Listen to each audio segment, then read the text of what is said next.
একটি ছোট গ্রামের মসজিদে থাকতেন হাফেজ করিম। তিনি ছিলেন খুব বড় আলেম।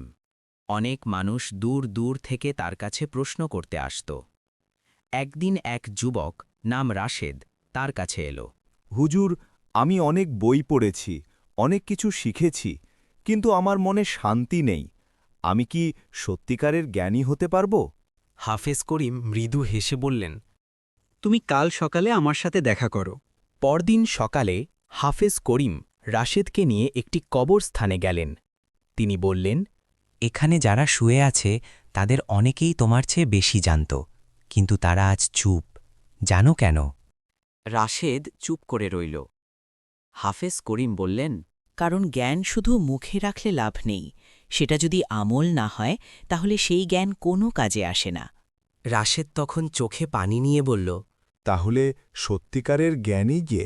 হাফেজ করিম বললেন, যে কম জানে কিন্তু তা মেনে চলে, সেই আল্লাহর কাছে বড় জ্ঞানী।